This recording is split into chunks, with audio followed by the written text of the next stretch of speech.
Oh yeah, baby, that's lovely.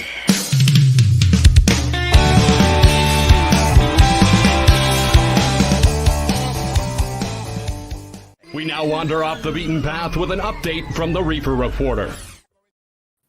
Hello and welcome to the Reefer Reporters. It's July the 14th, 2022, and we are live here on our YouTube channel as well as our Facebook pages from the Legacy420.com news desk. Good morning, Glenn. How are you doing this morning? I'm doing great. How are you? Not bad, not bad. I'm sitting here looking out the windows and seeing all kinds of sunshine. I don't have the same experience here, unfortunately. Oh, shit. Dark skies, and my motorcycle's outside in the rain because I have no floor in my garage right now. So no floor in your garage? Get it all done. Oh, more renovation work and geez, that sounds like a hell of a job. Never ends. Never ends, does it? It just keeps on going and going and going. Project after have to project. be done by August. That's the whole thing. I have to get it all done by August. Oh shit! Yeah, that's only like 2 weeks away, man. Yeah, 2.5. driveway's getting done next week, and we're doing the garage this week and the siding on the garage this week. Lots being done. Good. Yeah. The neighbors will most certainly notice the difference, I'm sure. Well, they like the house now, but they don't like the mess in the yard right now because it's still full of siding and pieces of this and pieces of that. Sure, I'm sure, but they know that something's being done. If they're seeing progress, they got to be happy. It's when it just sits there and nothing gets done is when it can. Yeah. 40 years of nothing getting done. Yeah. Oh, yes, I know. It took me 10 years to renovate a bathroom once. Before we get started, I just want to thank you again for you were up here over the weekend.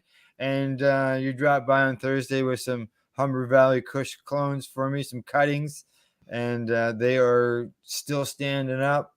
No roots yet, but they're standing. There's no group, so it means they're going to survive. Awesome, no problem at all. Yeah. I'm just returning the favor. You're welcome. Oh, thank you, Jay. And that this is what's good about doing stuff like this. You can help each other, and 8 years. It's been like 8 years at least that you've had that we passed that you passed that strain on to you. And who would have thought 8 years later that somebody would still have it, and you did. It's still my favorite strain. I wish it would produce a bigger amount, but it's still my favorite strain. Yeah, I'd like to see a little bit more yield to her, but and I'm going to return the favor to you because as we found out, you no longer have the Grape Escape clone anymore. You lost that, like I lost the Humber Valley. So I'll work to get you some cousins of the Grape Escape, and that way we'll both have the same strains and we'll be able to back each other up in case one loses one. Sounds great. Thank you. There. All right. Well, shall we get on with the news? Yes, sir. All right. First up, headline reads from StratCan. Good first step for Health Canada's Cannabis Diversity Forum, but more work to be done. Health Canada's attempts to learn from Indigenous and racialized communities about systemic barriers that exist within the cannabis industry are a good first step that have much further to go, say several people close to the issue. Following the recent... Sorry, go ahead, Al. Oh, sorry. No, go ahead. Following the recent release of What We Heard summary report from Health Canada's 2-day Diversity, Equity, and Inclusion Forum held earlier this year, some who participated in the event say that the effort is positive, but that the federal regulator and the industry as a whole have a long way to go. The goal of the forum was to share information about the federal cannabis licensing process and to provide the government with a chance to hear from Indigenous and racialized communities about the kinds of systematic barriers that exist within the cannabis community. The event was designed based on consultations with these and other underrepresented communities across Canada. And Ika Washington is the founder of Diversity Talk, a consultancy that works with those in the public health, social, and cannabis sectors to better engage with different communities. Billing itself as founded by minorities for minorities, Diversity Talks, and specifically Washington-based Health Canada, Washington Health Help Canada, put together the Diversity, Equity, and Inclusion Forum. Washington is a Canadian of Jamaican descent. She also engages with Health Canada on diversity-related issues. For Washington, the forum on the follow-up report was a good initial steps, but she says she thinks that without systematic change, such as within the government agencies like Health Canada that oversee the industries like cannabis, significant progress will be difficult. She says, I think that it's a great step in the right direction. However, there is a lot of work and training that needs to be done internally, and I think that the industry and some other stakeholders are looking to government for guidance, and there's been a lack of that. The work done is so far needs to be built upon, and that's how things start, right?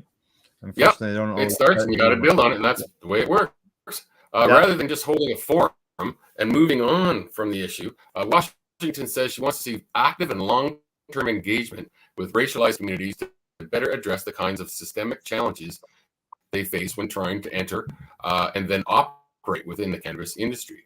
There needs to be a well-designed system or framework that continually engages with communities, explains Washington. There needs to be an understanding of what the best practices are, an understanding of the ever-evolving nature of society, as well as the cannabis industry.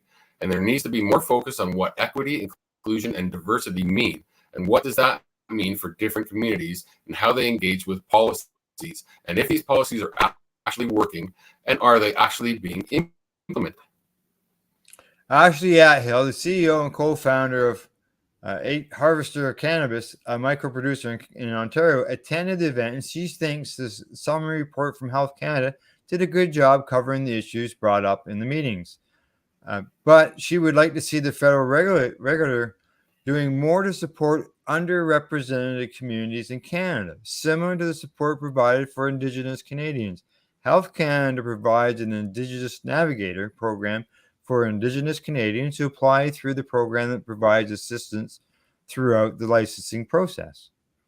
I think they did a really good job encapsulating most of the details within the report, explains Athill, but I wanted a little more focus on providing other racialized communities with some of the support mechanisms that the Indigenous community has.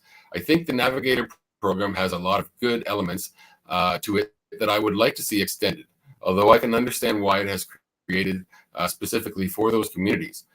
For Athill, who along with her brother Michael, the CEO of Harvester, is part of a handful of Black Canadians operating in Canada's legal cannabis industry. Some of the most significant issues aren't just about licensing, but also in needing support even after licensing. From the last I recall, they were the only Black-owned micro growers or even producers, owners of a license of a company. I'd like to know why. Yeah, well, like, what's the reasoning? What's the reasoning behind it? What's the? I don't know why they would be underrepresented. Yeah, I can't. I don't know all the details behind that either. But that's what I was informed that quite a while ago that they were the only ones, and it's disappointing if they still are the only ones. So just as it's disappointing that they are now. So at that time. So yeah. Okay. She says her and her brother were inundated with so many calls after the event that they started another company called the Seed Initiative that seeks to create partnerships in various spaces like the cannabis industry, including education, employment, and entrepreneur avenues. Through Seed, we've actually been able to place 12 people in retail stores in our community. So there's a check mark there already, she says. We want to support their ideas and dreams into an actual business plan for basic steps to where they can potentially get funded. Washington agrees that the real need is assistance, not just in getting licensing, but also in navigating the process after a license is awarded.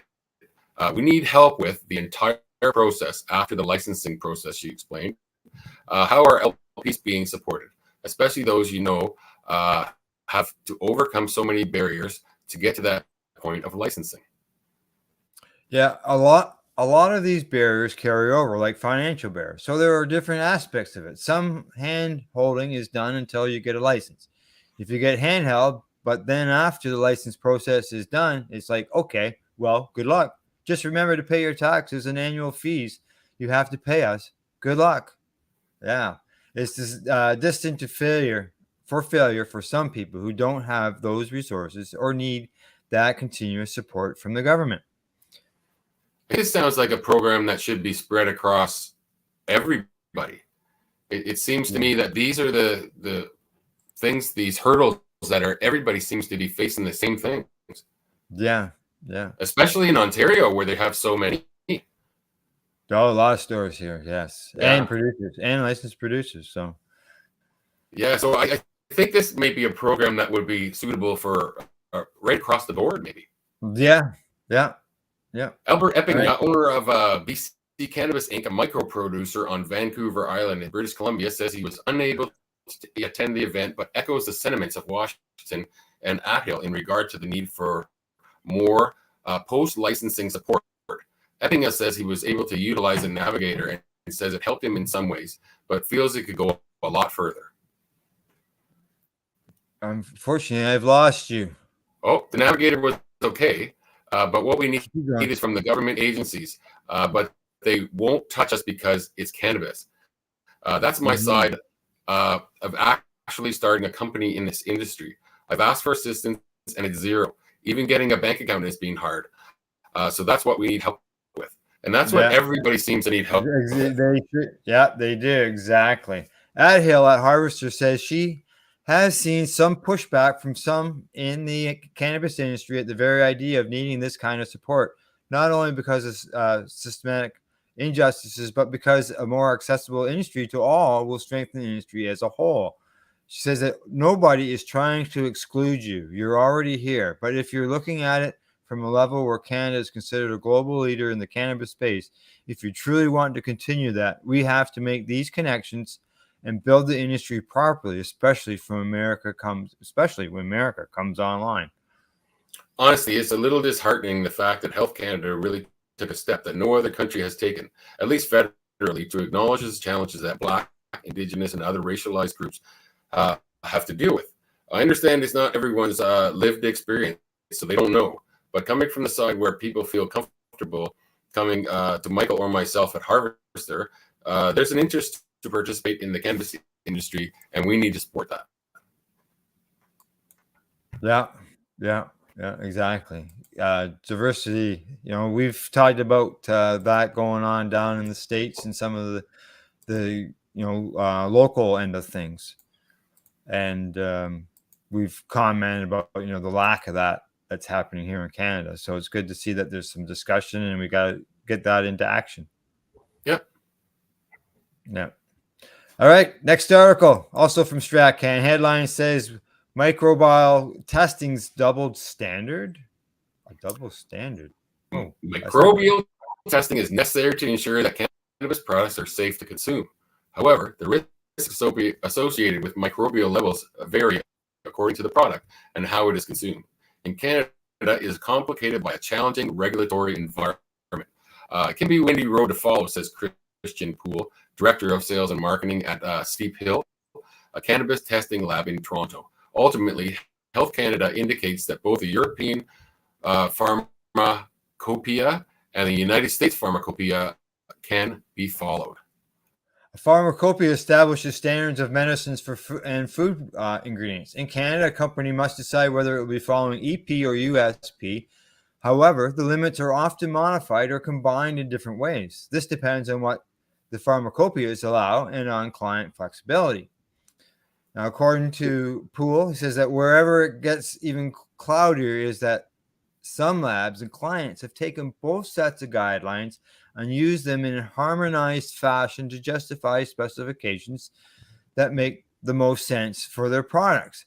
The weird thing with microbial testing is there are probably more combinations of how to do it properly than for any other test. From Health Canada's perspective, however, it is preferable that labs and their clients commit to one standard. Health Canada expects you to justify your decision to either use EP or USP, and to stick with that decision, said Rod Sazarka, VP of Marketing and Business Development at Keystone Labs in Edmonton. I know a testing facility that tried to pick and choose between the two, and Health Canada insisted they choose one or the other. That would make sense to me. Yeah. Yeah, exactly. Typically, flower is the product with the highest frequency of failed samples. It is particularly challenging when growing methods focus on organic or living soil or occur outdoors, as there aren't sterile environments. The result is higher microbial levels, so cannabis grown in these environments or those environments often has a hard time passing the test. Yeah, makes sense. Outdoor growers are susceptible to airborne contamination drifting in, which is difficult to control. Craft growers typically have smaller grows, which is a good thing for migrating microbial contamination, but they often don't have the dollars to go above and beyond when implementing their sanitation programs, according to Poole.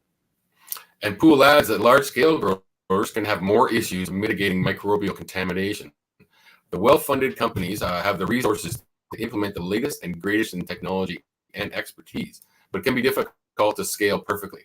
In some, microbial contamination is experienced at all levels, no exceptions, he says, but each group faces their own set of unique challenges depending on their circumstances.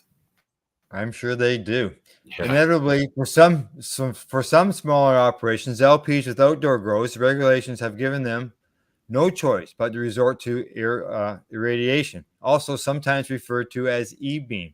Irradiations is an effective technology for getting rid of these little bastards, notably Salmonella and E. coli, for which there is zero tolerance.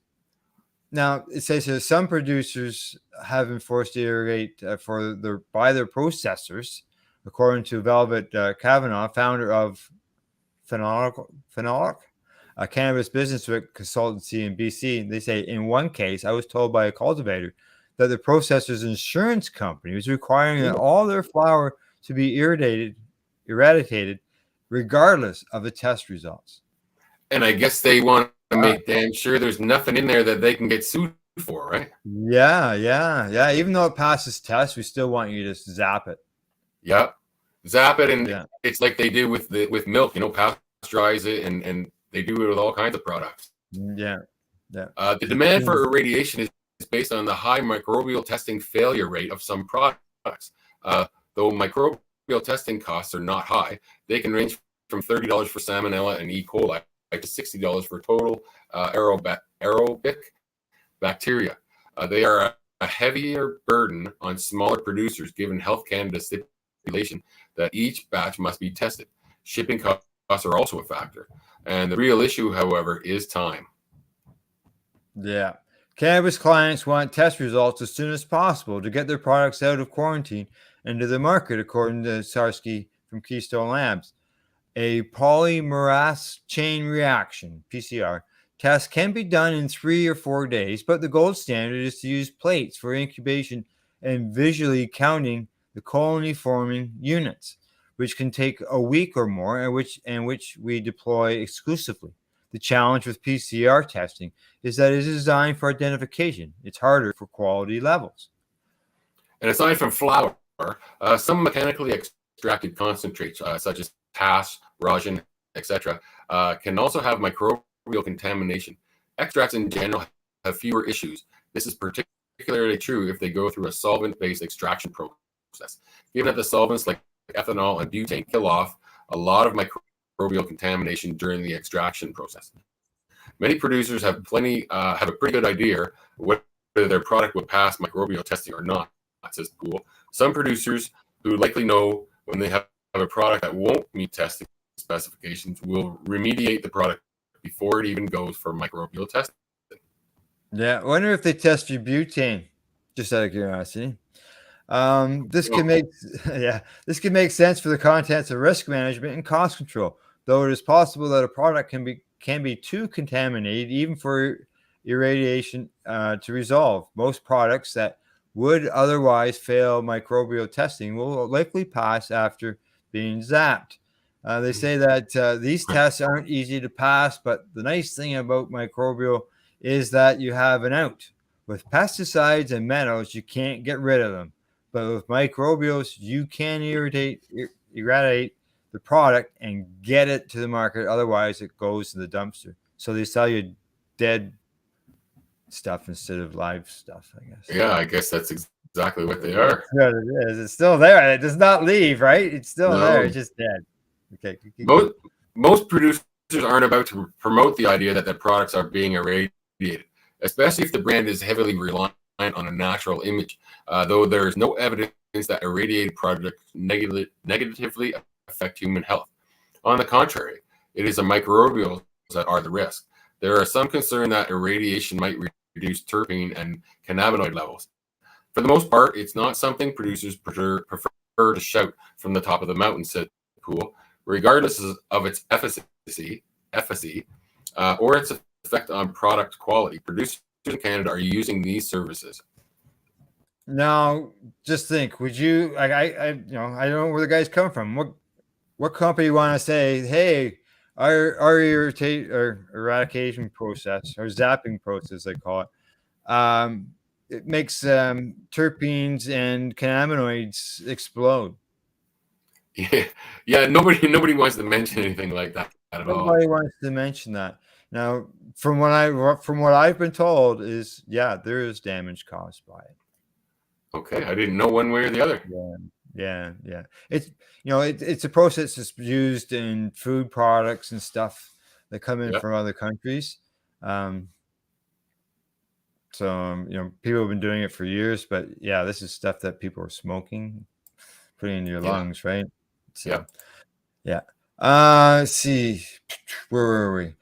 Given that Health Canada defers to USP and EP, one could argue that the strictness of the regulations is out of its hands. However, Health Canada has determined which USB and EP codes apply, and for some industry observers feel that the practical results have been detrimental. Failure rates for operations of all types and sizes can exceed 50%, causing some to question whether regulations are too strict.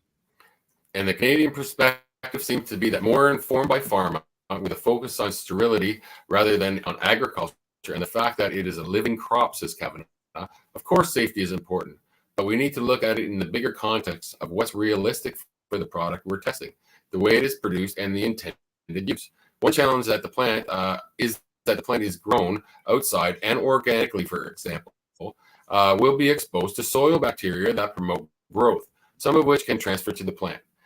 These beneficial microbes can promote plant health, sometimes even limiting the effect or presence of pathogenic bacteria, but they are added to the overall numbers and can result in a failed test. Yeah. The test for the total aerobic count doesn't distinguish between what's good and bad. I can't imagine that the problem will go away, as we aren't about to isolate the thousands of bacteria. So even if the bacteria are helpful to the plant, if the numbers are too high, it won't pass the test, according to Zarka. Now, I can see they said sterilized.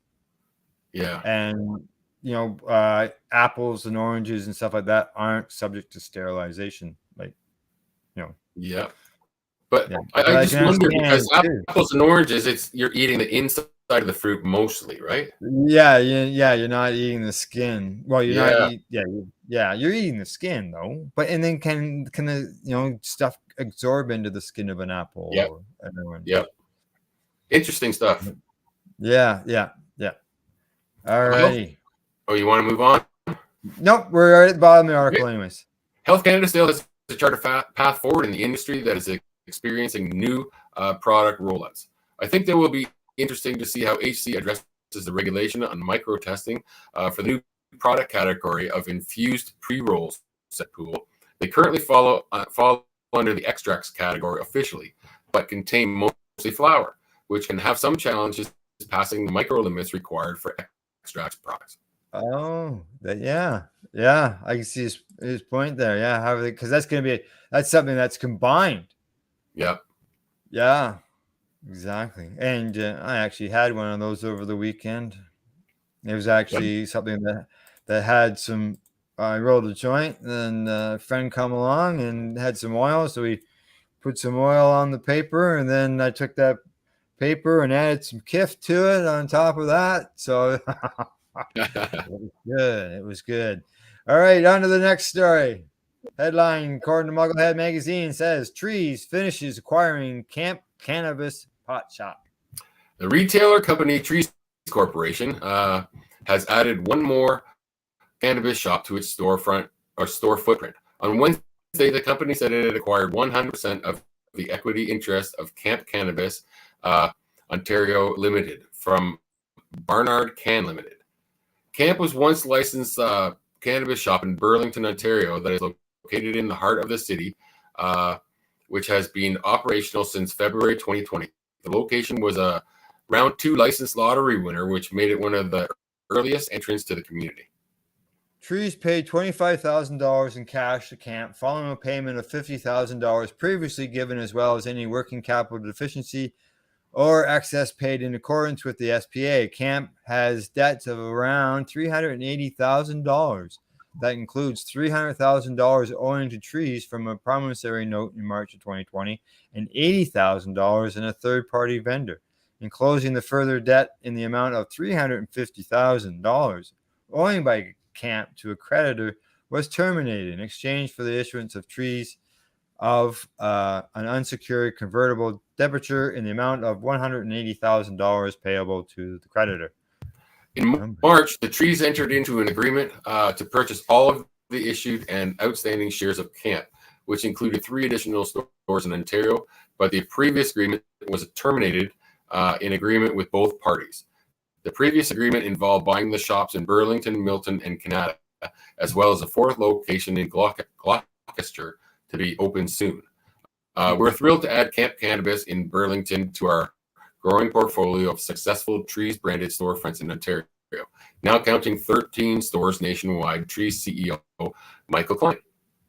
He goes on to say, with plans to ramp up our acquisition pace in the months ahead while also leveraging the strength of the CannabisMD.com platform, Trees will continue to reach and educate new customers across our ever-broadening consumer segments and need states.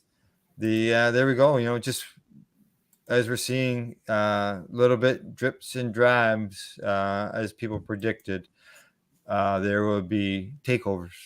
Yes, definitely. Stores will sell. Yeah, lots more to come.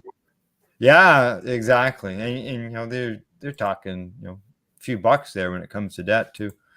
Yeah, they paid off a lot of debt. Yeah, exactly.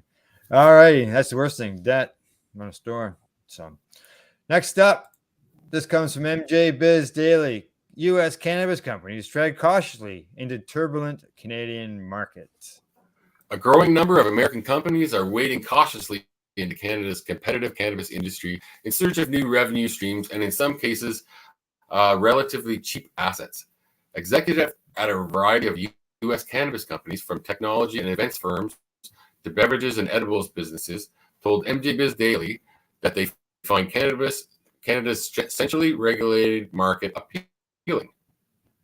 And despite Canada's overproduction of cannabis and falling prices, some U.S. executives see more opportunities north of the border versus core U.S. markets where sales are declining on a year-to-year basis.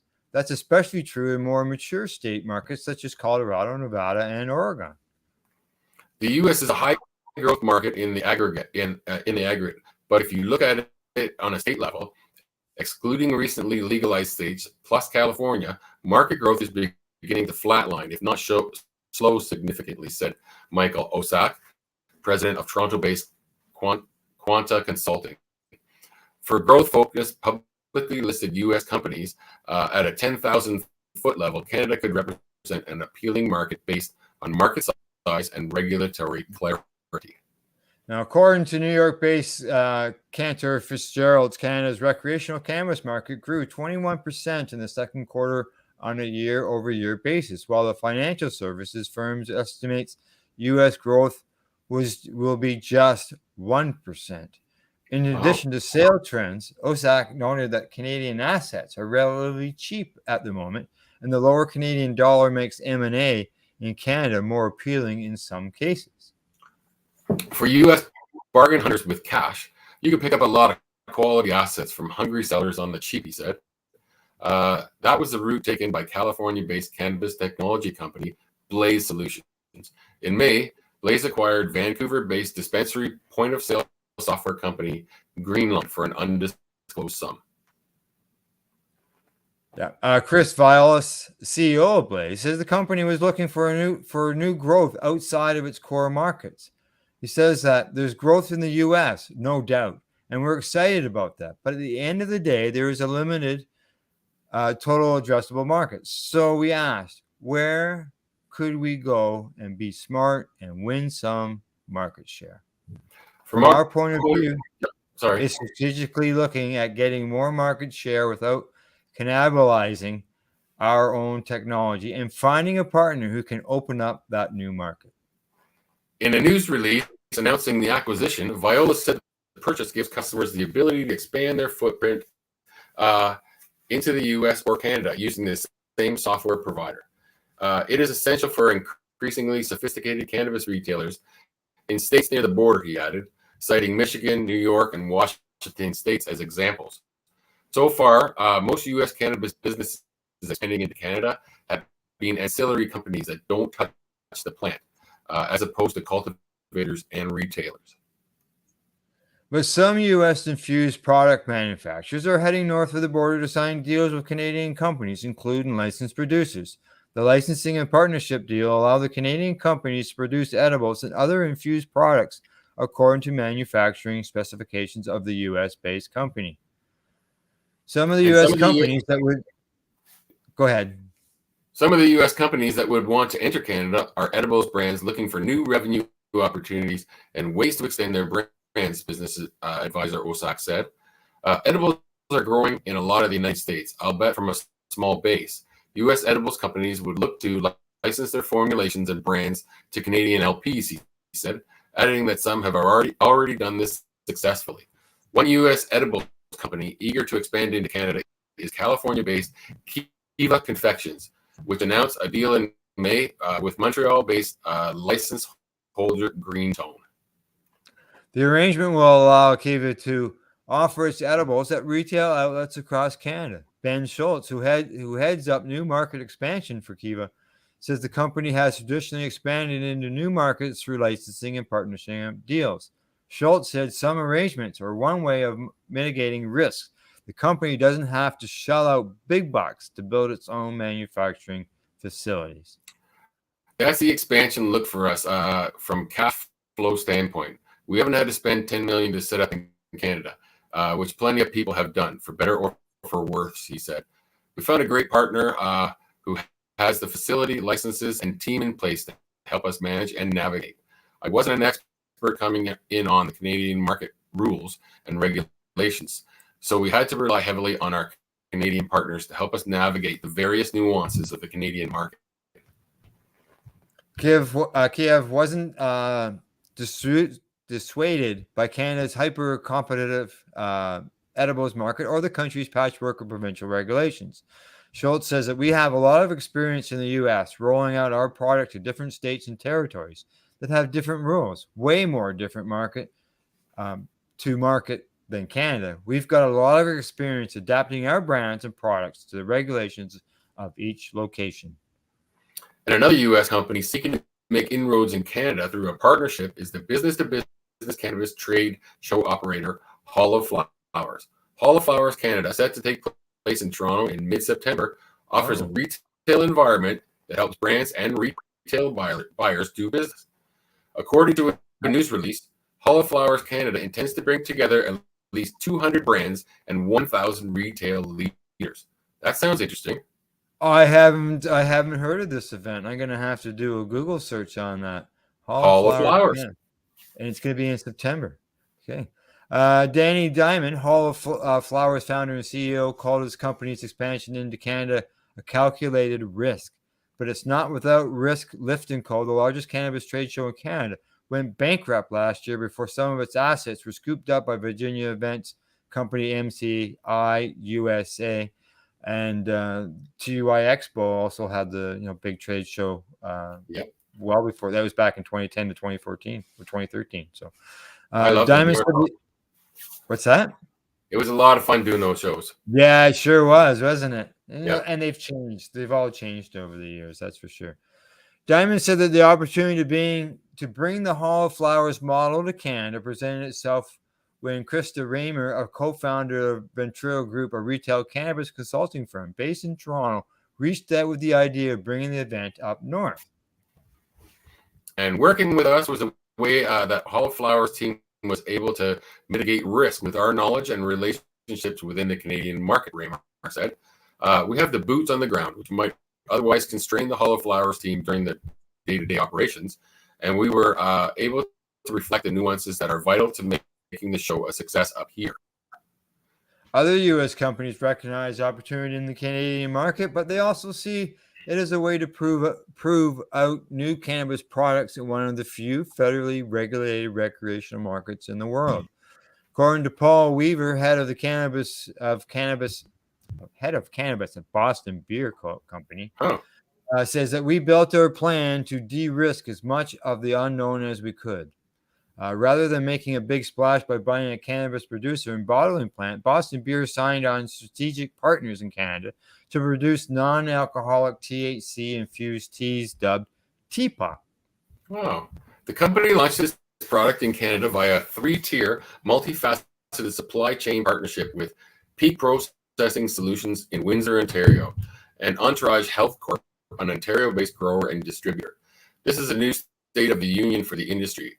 Having partners, collaborating, and spreading out your capital a little bit. The entire industry is embracing a more horizontal approach. Weaver said big risk typically involves significant capital allocation, over investing in one idea and not having the flexibility to pivot. We focus on what we can control. That's what's going on. That's what's going to allow us to act quickly when the dust starts settling in some of these markets.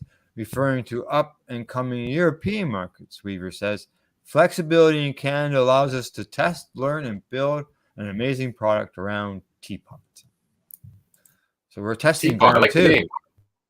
Yeah. Big Teapot. All right, last story before we go to break. Okay. This is, I like this. I like every time I see a story along this line. Headline from the Growth Op says, what cannabis lounges could mean for the future of weed consumption. There's something special about a lounge experience, an internationally designed atmosphere for strangers to meet, to enjoy ambience and interaction is something many people may have taken for granted before COVID-19. That said, the world is mostly back open, so are some favorite bars and cafes. In fact, there might even be a cannabis-infused meeting place coming to one's nearby community. The Nevada Cannabis Compliance Board recently approved a measure that will allow cannabis consumption in lounges. While Alaska was the first state to improve these meeting spots, Nevada and specifically Las Vegas, along with some California cities, seem to have big and intermediate plans for this new frontier. It is almost as if cannabis entrepreneurs are looking to take the buzz and nostalgia of Amsterdam's cannabis shops and explode them into the modern U.S. times. Well, just come north of the border. We had them for 20 years. They don't know. They don't know. I know. Eh? Like, This effort may prove to be a huge new growth market and perhaps even represent a shift in how Americans view and consume their cannabis. While it is all exciting news, there are a lot of unanswered questions about how to run and regulate a cannabis consumption lounge. If this is the future of cannabis, how will the U.S. states safely take its concept to the mainstream? Cannabis lounge is a relatively new idea in the U.S. in the grand scheme of things. For context, Colorado legalized the plant in 2012 and Alaska legalized consumption lounges in 2019. But as more U.S. states legalize cannabis and are hungry for a piece of this new enterprise after pandemic lockdowns, there is a growing interest in the lounges. And the politics of pot lounges are changing along with shifting social mores around the substance, wrote Politico, which interviewed Gary Scheffler, co-CEO of a proposed cannabis lounge in Las Vegas. And this isn't the boutique corner cafe some envision when thinking of a cannabis lounge, unless the person happens to be picturing a space fit for a giant 5-inch deep splashing pool. Wow. You take your shoes off, you dance in the water, you consume cannabis, and there's 100,000 rooms looking down on you from the Vegas towers. Sounds like this is the pool out in front of the hotel. Mm-hmm. With a fountain. It's the fountain. It's the fountain. Yeah, this is not a Central Perk, but an altogether overly worldly cannabis experience. It all sounds fascinating, but how can such a venture be regulated? Take California, for example. Several jurisdictions within the state have started legalizing form of cannabis consumption lounges. But as more and more of these establishments pop up, just as many questions arise. California's law restricts indoor smoking, which could preclude customers from puffing on a joint in a lounge. Brad Rowe, the New York Times, said recently. And there are regulations intended to protect employees from working in smoke-filled environments. Well, I don't know. Why not vaporizing or something? These are not these are not only questions people are asking either. It's in a recent article about consumption lounges, the National Cannabis Industry Association asked, could public consumption spaces cause people to overconsume? Will there be limits on how much cannabis a person is allowed to consume at a lounge in one visit? What is the single serving of cannabis anyways? Well, do they limit the number of drinks that you can serve at a bar or at a restaurant? Exactly what I was thinking. They do when you're over drunk. I guess they're supposed to. Yeah, correct. If they detect that you are impaired, then yeah, they shut you down. Yeah, I think the same thing should go to cannabis lounges. You know, if you're falling down, then of course you have to be cut off. I don't know what that point is for some people, though. You know. Yeah, exactly. Yeah. There are a lot of questions people are asking. Either in a recent article about consumption lounges, the National Cannabis Industry. Oh, sorry. Next paragraph. They're all valid and mostly unanswered questions. Still, according to the same article, this has not stopped 7 states from forging plans for legalizing consumption lounges. Currently, Alaska is the only state with any real history in this respect. Its laws, according to the Cannabis Marijuana Policy Project, allow a person to purchase and consume up to 1 gram of cannabis or an edible with up to 10 milligrams of THC. Consume up to 1 gram of cannabis. Yeah, it's a joint. 1 gram. Alcohol and tobacco sale and consumption is prohibited. There are also strict regulations about staff and even strict ventilation regulations. Exactly. There should be the ventilation in there for sure. These are all understandable laws, and it's likely these and other places, and these and many others will be implemented before cannabis lounges take off in a major way to other states. Still, even though a person might not be able to have a happy hour at these new consumption lounges, there are likely to be a lot of smiling faces in lounges and cafes across the U.S. once these establishments open their doors. Exactly. And you know that if they need any data, just call the Toronto Police Services, and they have reports on where how the lounges were done. I actually have it in a link, I believe in the article I had in Treating Yourself magazine. Or it might have been the one that was in Cannabis Digest newspaper. Because I wrote an article on the lounges back in 2012, 11 years ago. I wrote about 9. Well, you're 11. You're involved in it. I remember one of the articles. Yeah, you're involved in it. So yeah. And to you, it was like, wow. I remember it was an eye-opening experience. It was definitely a big eye-opening for me. Yeah, exactly. All right. Well, it's time to take a break. Time to medicate. Glenn and I'll be right back after a medical session. You're watching the Reefer Reporters. We are live here on the Pace Radio Network. We are people advocating cannabis education here at paceradio.net. Who has huge buds? You do. If you shop at BMA Hydroponics, attend one of BMA's educational seminars and learn the secrets of growing, harvesting, processing, and consuming quality cannabis and cannabis products. Learn how to make better extracts, edibles, and medicinal creams at prices you can afford. Visit BMA Hydroponics at 404 Maitland Drive, Belleville, or call 613-967-9888. the only way to go. Enjoy the buzz of legalization with Campbellford Lifestyle Shop. From lights to plant nutrients, books, consumption accessories, and more, we've got all your basics to grow or consume cannabis. Visit our info center or take a look at our piercing services and body jewelry, now available in-store through Campbellford Lifestyle Shop, 17 Bridge Street West, Campbellford. PACE Radio is the People Advocating Cannabis Education Radio Network. Did you know that the Pace Radio Network isn't just a radio network? That's right, because most, but not all of our programming is now done via video and is then podcasted at paceradio.net. So if you want to watch our programming, you'll find us on the Pace Radio Network's Facebook page, plus the show's own page, and you'll find us live on the network's YouTube channel. And don't forget, you can find it all, video and audio, at paceradio.net. At Legacy 420, we believe in being different. Experience the difference of quality control. Our labs provide tested formulations for all of our products. Experience the difference in trust. Our customers can trust that we are following up-to-date COVID precautions for their safety. Experience the difference in accessibility. We're open 7 days a week. Please visit our website, legacy420.com, or contact us for curbside pickup as well as nationwide mail order shipping. Legacy 420 values overall wellness. Come and experience the difference of Legacy 420. CP operates a medicinal cannabis signing clinic.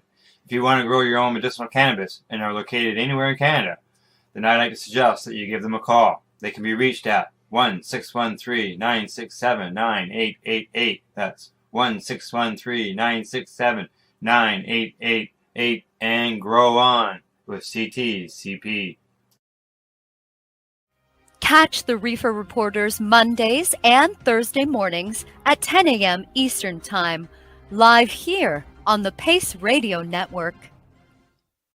A doctor's job is to relieve your pains. And when it comes to growing cannabis, the biggest pain is trimming. Let Dr. Buck Cannabis Trimming Solutions take the pain away. Whether you're a home grower or commercial operation, we have the cure. From 4 plants to 400 plants, garden size doesn't matter. Dr. Buck Cannabis Trimming Solutions comes to you with years of experience and professional discreet service. It's simple. We trim your weed and we do a damn good job. Visit drbuckcts.com to book your trimming.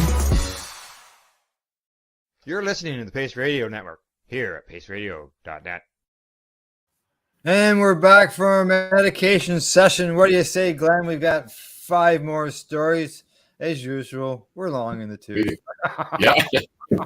Oh, reminder for everybody, Legacy 420 Customer Appreciation Day, Saturday. Be there. Can't be there because you live in Halifax or like yourself. In New Brunswick. In New Brunswick. Join us here on the Pace Radio Network as we'll be broadcasting live on location from the event. All right. And they promise, samples. They got 4 or 5 different things that they're giving away. Yeah. Free samples. Oh, and can you please get them to fax me a couple samples? Maybe. We'll see. Text them, whatever you can do. Maybe we can use DoorDash or whatever you call those programs. That'd be one hell of a bill. Sure would be, wouldn't it? All right. First up story from Weekly. It says State Cannabis Board requires lounges to have a plan for possible DUIs. I told you I like to hear about lounges. As Las Vegas prepares to welcome valley-wide cannabis consumption lounges, the state and hopeful licensees are grinding out details on how to safely operate them. Regulations approved by the Nevada Cannabis Compliance Board in June require, among other things, that lounge operators have plans in place to prevent customers from driving under the influence and to limit employees' exposure to secondhand smoke. With consumption lounges expected to open as soon as this year, Executive Director Tyler Klimas says the Compliance Board will be coordinating with licensees to establish a blueprint for best practices and safe operating on an entirely new industry. Yeah, that could be things such as making easy access taxis and stuff like that, I would think. Yeah.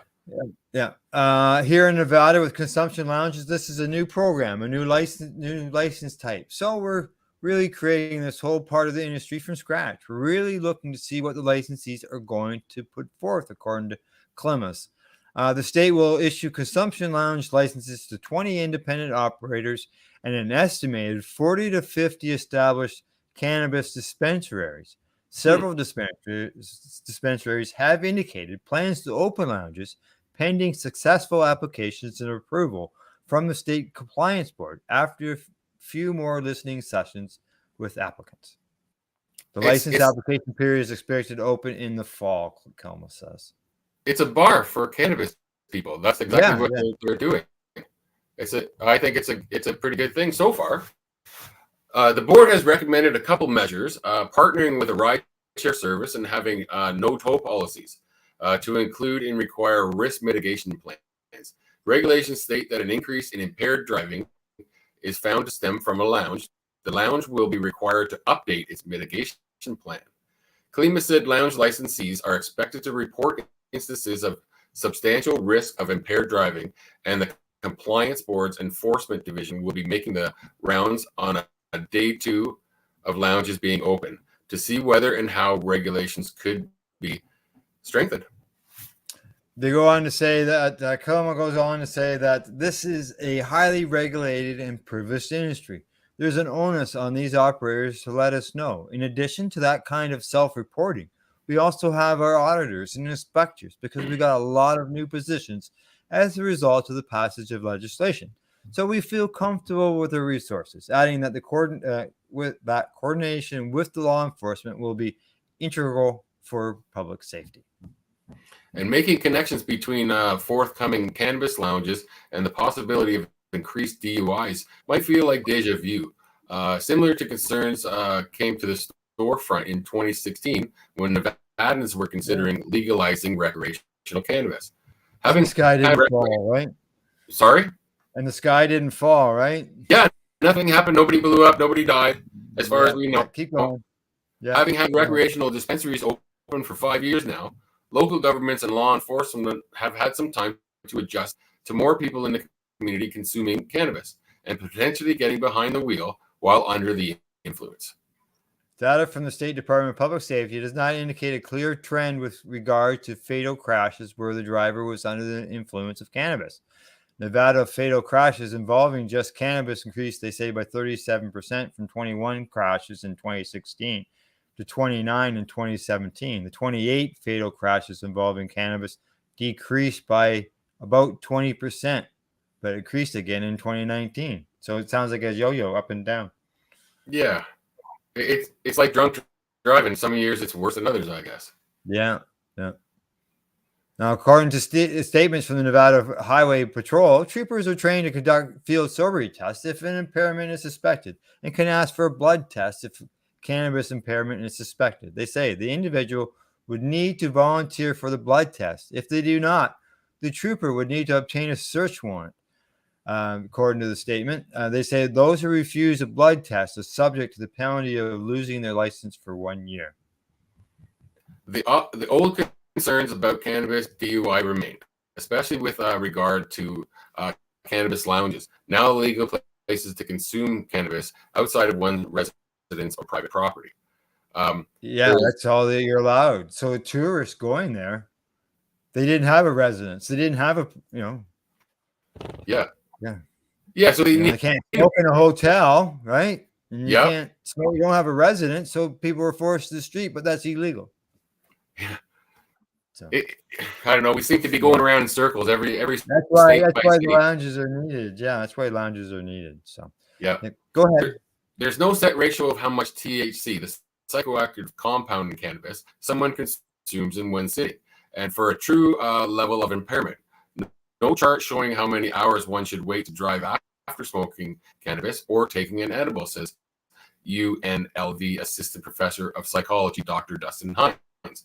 Like alcohol, cannabis affects users differently, depending on the user's sex, age, or weight.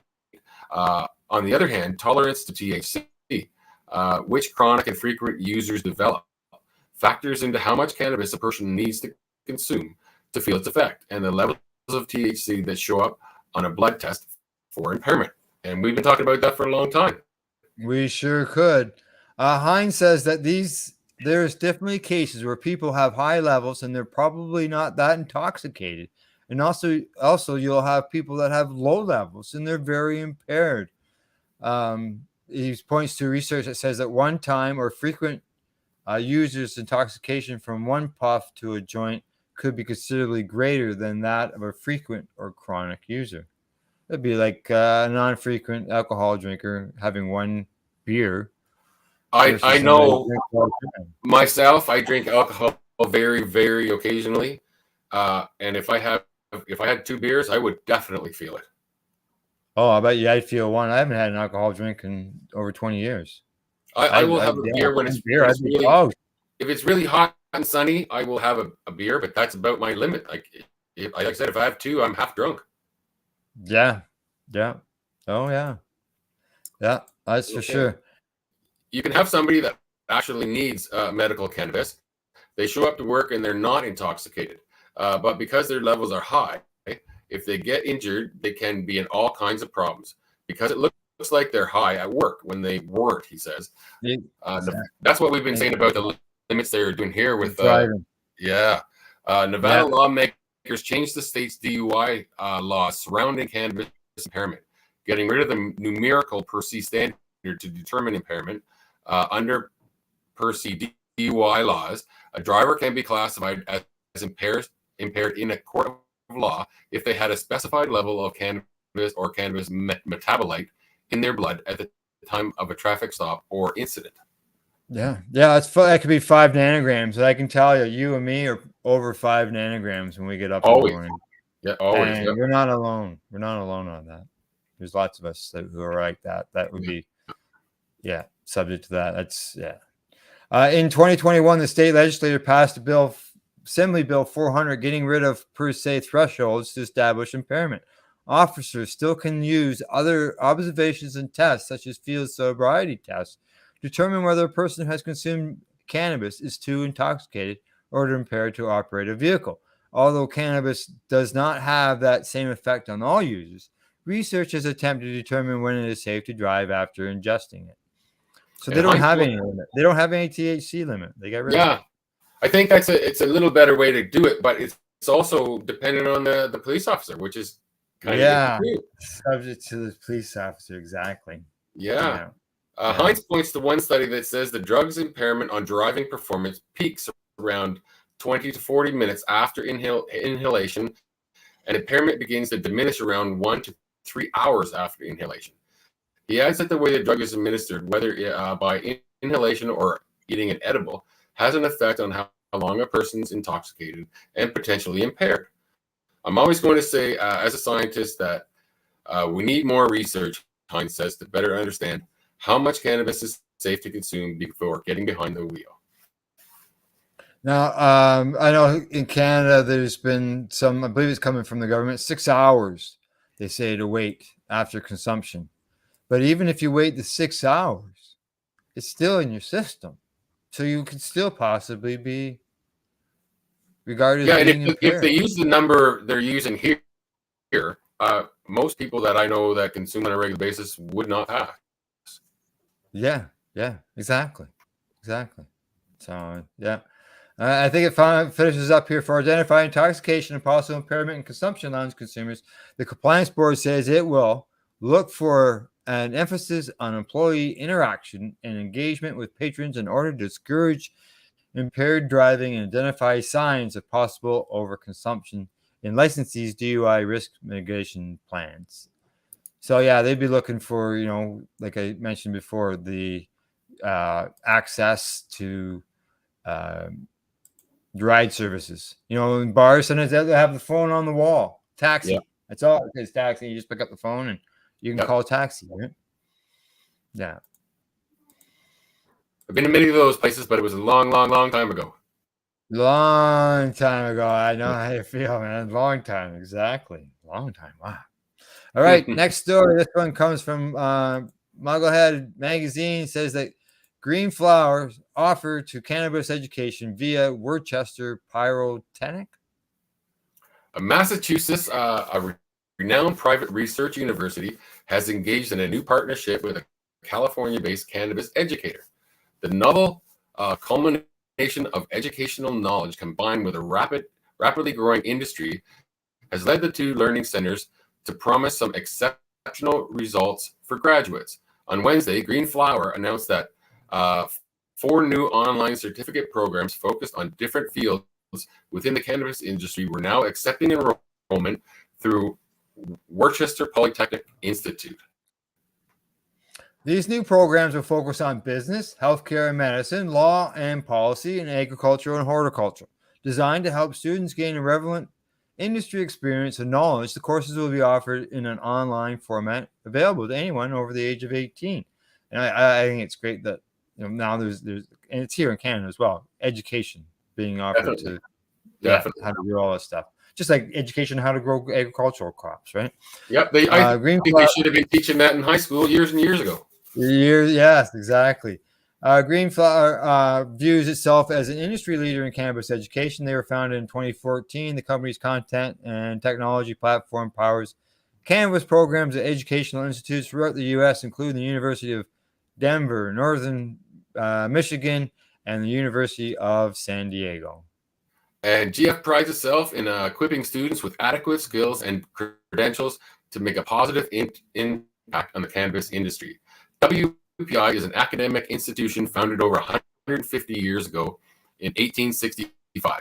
The university has a strong international presence with over 50 project centers throughout Europe, Africa, the Americas, and Asia. Recently, the institute has developed a keen interest in the cannabis industry. The cannabis certification program now offered will consist of 3 8-week courses in a 6-month period and will be led by expert instructors with substantial skills derived from the cannabis industry. WPI is now accepting enrollment for the 4 programs with classes set to begin on September the 5th. The cost of each 6-month course will be $2,950 US. Wow. With financial options and payment plans available for those who need them. Wow. When students complete their program, they'll be awarded a digital badge credential issued by Green Flower and Worcester Polytechnic. Green Flower also claims to have a strong, diverse employer network that graduates can access for their future endeavors. This is a digital badge credential they get? It must be. That's a really weird thing. I don't even know what that is. They're offering it as an online course. Yeah. Right. So maybe that's where the digital part comes in. Just like so when you're going for a job, you bring your digital badge with you on your phone, I guess. That's I don't know. Well, we have when the Pace Radio show received an award back in 2017 for being the top podcast. We received a digital award. It's and I have it attached to our logo now, and depends on where situation depends on how I use it. But it was something that whether you I can't remember the whole process how I got it, but yeah, it was a digital award that they sent to me, and it's only it wasn't obviously available to anybody but the award winners. So, all right, on to our next story. Some more update from Thailand. They say here that Thailand's cannabis policy comes under fire. And in the wake of the nation's move on June 9th to become the first in Asia to decriminalize cannabis, some experts have called the decision nasty and immature. Thailand has been urged to introduce clearer regulations on the use of cannabis following the government's decision to legalize the growing and consumption of the drug for food and drink products. How nasty would that be? Yeah. I think it said hasty. I think it was hasty. Rushed. Yeah. In the wake of the nation's move on June 9th to become the first in Asia to decriminalize cannabis, some experts called the decision hasty and immature. The Thai cannabis policy is very immature, according to Sarana Samano, associate professor at Chiang Mai University's Department of Plant and Soil Sciences. She said the government should have studied the consequences of such a move and closed any loopholes before going ahead with the legalization. The regulations should be set in place that we only allow medicinal and therapeutic uses in Thailand, Sarana said. Thailand's Department of Health said that food outlets must get permission to sell products containing cannabis. Public broadcaster Thai PBS reported on Sunday. Thailand's cannabis policy comes under. Pardon? Yeah, the article's a little mixed up. Keep scrolling down. Okay. You'll go down and keep going. Yeah, you'll see how it repeats itself. It says the move by Thailand has also triggered warnings from other countries in Asia. Sariana says the government should consider carefully how to respond to the concerns, especially as the economy relies heavily on tourism.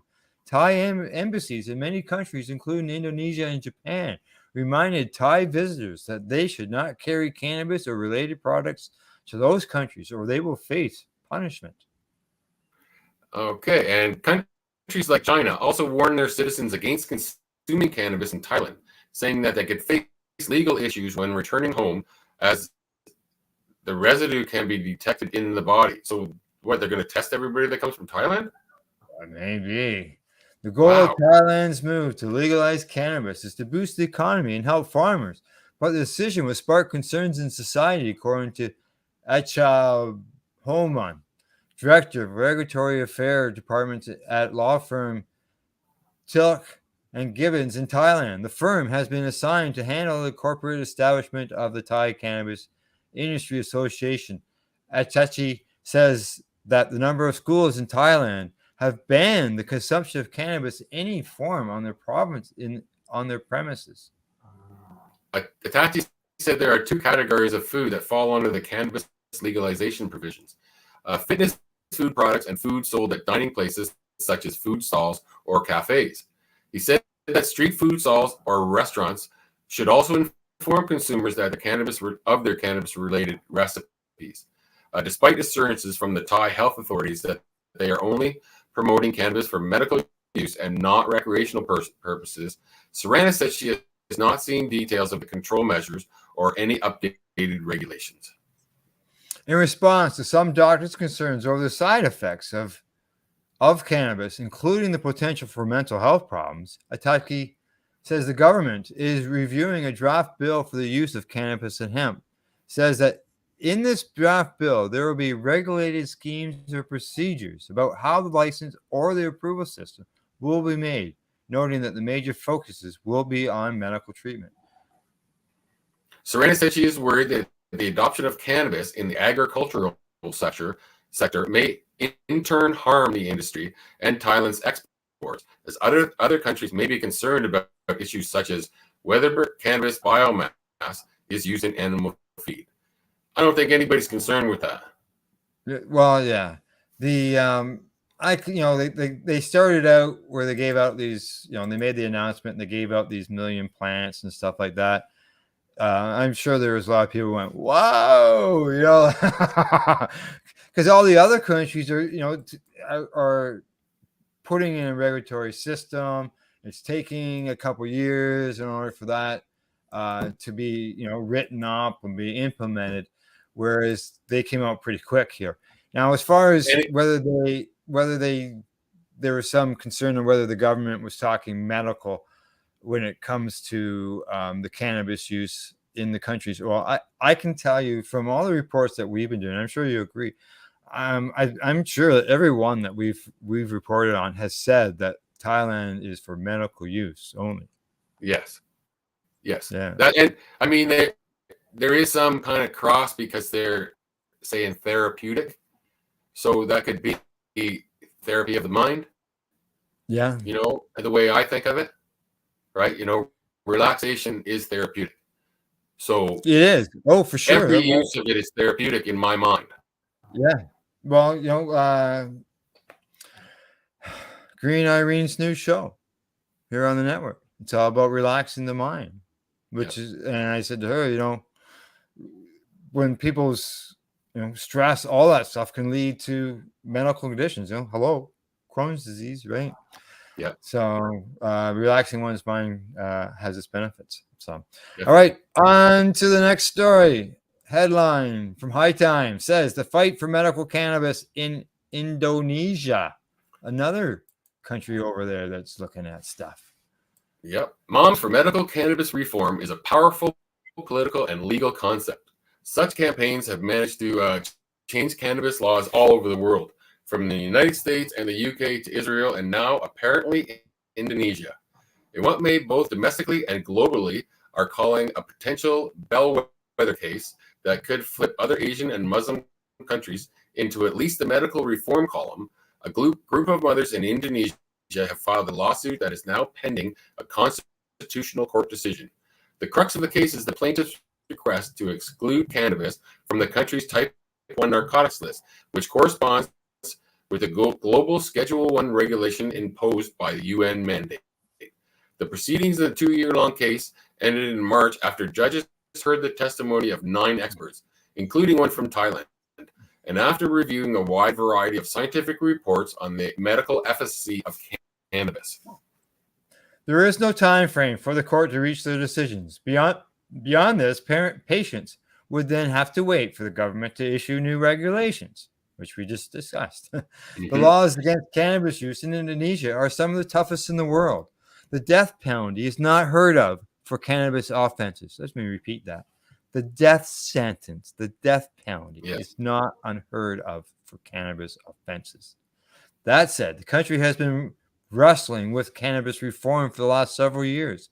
In 2020, the government declared cannabis a medical plant, but this was succinctly reversed by the agricultural minister. What? I don't know how that's possible. A ministry to reverse. I could see the Supreme Court reversing a government's thing, but how could a ministry ever do that? Yeah, exactly. And then the death penalty. Yeah. The most encouraging thing about this case is that the Constitutional Court is not the only national or authoritative body now reconsidering the legality of medical cannabis use. Last week, a group of lawmakers held a hearing where they listened to advocates about changing the law around cannabis access. This in turn led to a parliamentary promise to set up discussions with multiple federal agencies, including the Health Ministry, the top professional group for Indonesian doctors, and other experts to understand how to create regulations around lawful medical use and remove the plant from the Narcotics Act via a legislative process. Beyond this effort, the Vice President, Maruf Amin, moved by the particulars of the Constitutional Court case, also recently told the Indonesia Ulama Council, the top domestic Islamic religious and scholar body, to issue a fatwa, which is a religious decree, to make cannabis halal. This means it is safe for Muslims to consume, much like kosher set similar guidelines for the Jewish. Santi Warsatuti is a 43-year-old mom behind the case and the new political interest in changing medical use laws. Warastuti has learned that no stone must go unturned in the fight to save her child's life. She recently had her picture taken along with her now paralyzed 13-year-old daughter by an Indonesian pop star, Aiden Asaya, during a Free Car Day demonstration, holding a sign demanding a quick decision from the court. There she is right there. And I guess that's very unusual there for a woman to speak. It would be. Out. Yeah, it went viral. That's how unusual it is. It went viral on Twitter. Her legal appeal, filed in 2020 with 2 other moms, is now on the cusp of challenging the status of medical cannabis throughout the island chain. She filed it after learning from a Macedonian employer who worked in a Bali in 2015 of the efficacy of medical cannabis. Her daughter has cerebral palsy. One of the other co-plaintiffs, DUIS Pertwee, learned about the dramatic impact of cannabis on epilepsy after sending her son to Australia for a month-long trial in 2016. Tragically, her son died when he came back to Indonesia and was unable to continue his therapy. The court case was filed about a month before he died in December 2020. And Musari Musman, head of the advisory board to Sativa Nasentra Foundation, the nonprofit group spearheading cannabis reform across the island chain, has also called on the government to speed up its deliberations. Good. He has suggested that, given the time urgency of the case, the government could adapt a set of guidelines now in the use in other countries, starting with Thailand, which is directly north of the Indonesia across the Gulf of Thailand on the Indochina Peninsula. Significant cannabis reform has been underway all year in Thailand, which has just implemented wide-ranging changes that have included everything from giving away 1 million cannabis plants to release cannabis offenders from jails en masse. The good news, no matter when and from where the decision to change Thailand's cannabis policy comes, it is not a matter of if anymore, but a question of when. And that's two stories about two countries over there in a row, both changing their laws, and they're Changing their laws. Nobody thought they would change their laws. Yeah, patients. It's medical people speaking up. That's what happened here in Canada. Patients spoke up, won the right to access cannabis. They're around 2001, and 17 years here later, we got legal recreational cannabis. I always think of those countries there as being kind of draconian when it comes to drug policy. But it's they are. Well, there's still that they talked about still death penalties. Yeah. Yeah, dangerous. Yeah, right. All right. What time is it? It is.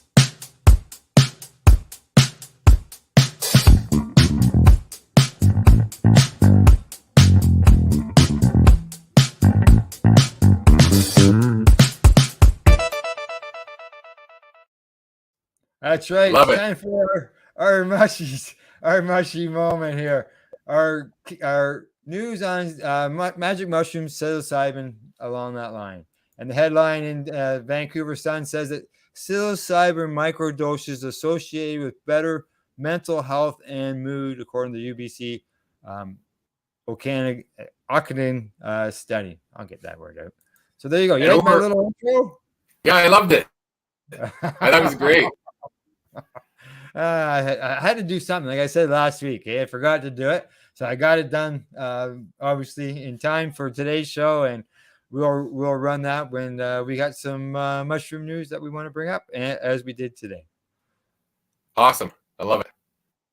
Thank you. Over a 1 month period, people who use small, repeated amounts of magic mushrooms reported improvements in depression, stress, and anxiety compared to those who did not microdose psilocybin. And small doses of psychedelic mushrooms are found to be associated with better mood and mental health, according to the University of BC study. It is what in what is to believe the largest longitudinal study of its kind. Researchers at UBC followed 953 people who used small repeated doses of psilocybin, which is known as magic mushrooms, after about 30 days, and found small to medium-sized improvements in their mood and mental health compared with their non-microdosing counterparts, according to the study, which was published in the science journal Nature last month. And over a 1 month period, individuals who were microdosing relative to their non-microdosing peers showed greater improvement over time in their mood, as well as mental health, in terms of depression, anxiety, and stress, said lead author Joseph Rootman, a PhD student in the clinical psychology program. In older participants above age 55, microdosing was correlated with improved psychomotor performance, tested through a finger tapping test used to identify degenerative conditions such as Parkinson's. Fascinating. Microdoses who stacked psilocybin with lion's mane, a non-psychedelic mushroom, and niacin show that the greatest improvement in psychomotor testing, according to Rootman.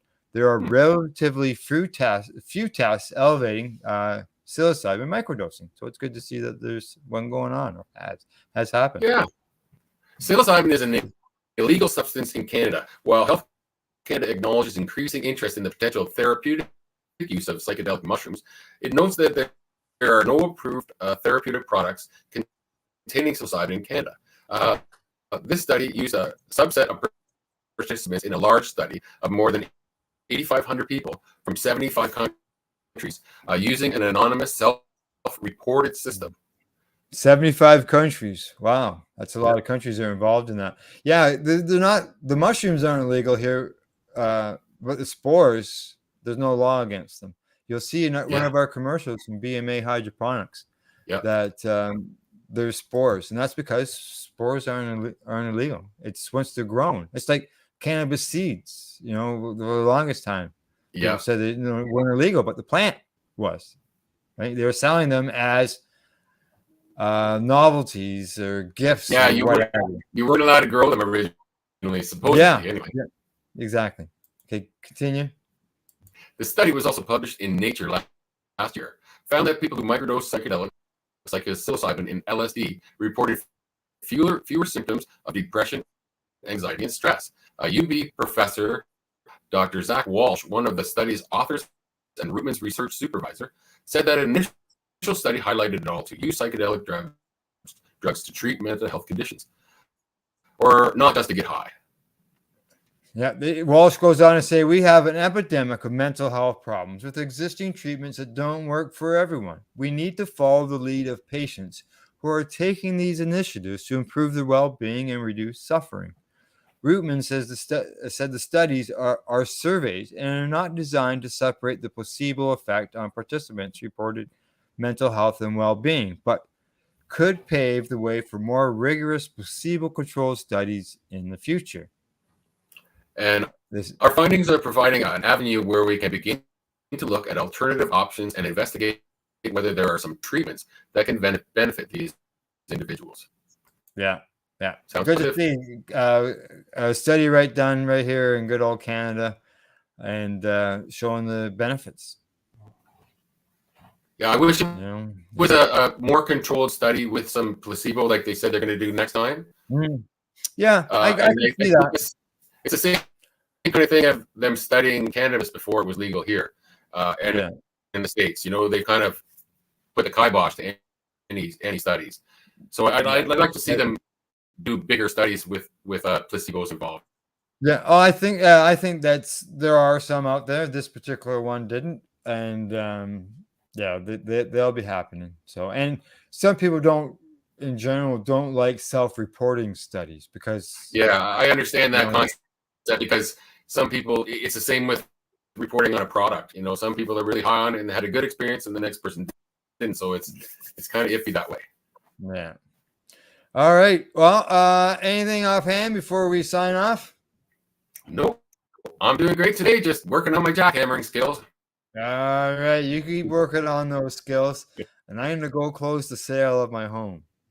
Oh, congratulations. Thank you.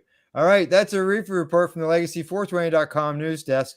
Oh, don't forget, before I go, Legacy's 420 Customer Appreciation Day, Saturday, 11 to 4:30. All right. And before we close, thanks to Legacy420.com, BMAHydroponics.com, DrBuckCTS.com, Camelford Lifestyle Shop, and a big thank you to our listeners for tuning in. And don't forget to educate, medicate, and do not incarcerate. Oh yeah, baby, that's lovely. You're listening to the Pace Radio Network here at paceradio.net. The views expressed by the individuals during this broadcast are their own opinions, and they may not be the same as those of their group or other organizations they may be involved with. BMA Hydroponics has everything you need to succeed. Visit our hydroponics superstore at 404 Maitland Drive in Belleville, and we'll show you how to grow your own quality cannabis for pennies per gram. We're open Mondays, Tuesdays, Wednesdays, and Saturdays from 10 a.m. to 5 p.m. and Thursdays and Fridays from 10 a.m. to 7 p.m. Call 613-967-9888. BMA Hydroponics. It's worth the drive. The only way to go.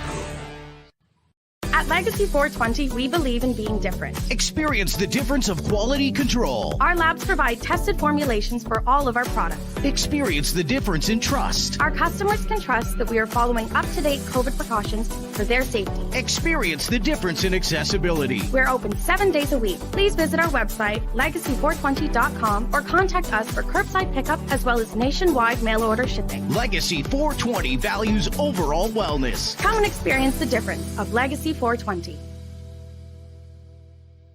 Did you know that the Pace Radio Network isn't just a radio network? That's right, because most, but not all of our programming is now done via video and is then podcasted at paceradio.net. So if you want to watch our programming, you'll find us on the Pace Radio Network's Facebook page, plus the show's own page, and you'll find us live on the network's YouTube channel. And don't forget, you can find it all, video and audio, at paceradio.net.